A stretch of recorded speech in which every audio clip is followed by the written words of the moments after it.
Bonjour à tous, je suis ici chez KSF pour discuter de quelques techniques qui sont vraiment relatives à la planche, qui sont importantes de connaître lorsqu'on débute en SUP. Tout d'abord, on va commencer par tout simplement la technique pour se lever. Ce que je vous conseille au départ, c'est vraiment de visualiser un grand carré. Lorsqu'on va se lever debout, on va déposer les deux pieds de chaque côté de la poignée centrale. C'est l'endroit le plus stable sur la planche.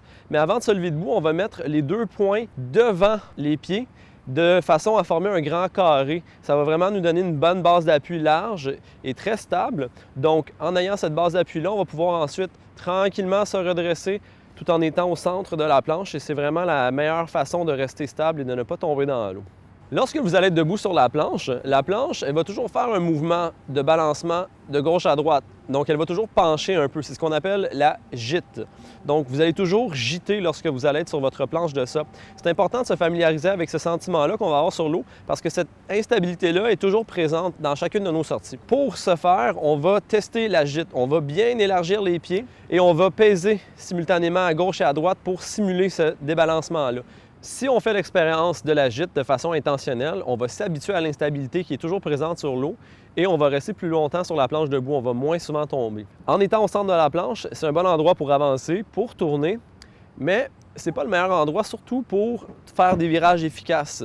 Lorsqu'on enseigne, on va apprendre à nos débutants à reculer derrière la planche tout en faisant des petits sauts et en ayant les pieds assez larges de façon à être stable. Et lorsqu'on va se retrouver sur l'arrière de la planche, le volume de la planche en tant que telle va sortir de l'eau. Et lorsqu'on va faire nos virages, la planche va avoir beaucoup moins de friction avec l'eau et va tourner plus rapidement. Donc, on va tester des virages plus rapides, souvent à genoux au début. Donc, on peut se pratiquer à genoux en premier et ensuite le faire debout. Si vous voulez tester des pivots plus rapides, il faut aller à l'arrière de la planche. Donc, premièrement, il faut le faire en position parallèle, en étant de face. C'est une technique qui est quand même difficile. Faites attention si vous tombez. Vous pouvez tomber loin de la planche et sur le dos, donc pour ne pas vous blesser. Et plus on va progresser, plus on va aller vers une autre technique qui est la technique de pivot en position surf. Donc ça, c'est vraiment l'exercice le plus plaisant et le plus complexe. Premièrement, il faut comprendre c'est quoi la position surf. En étant de côté sur votre planche et non pas vers l'avant, vous allez avoir vos pieds qui vont être placés différemment sur la planche.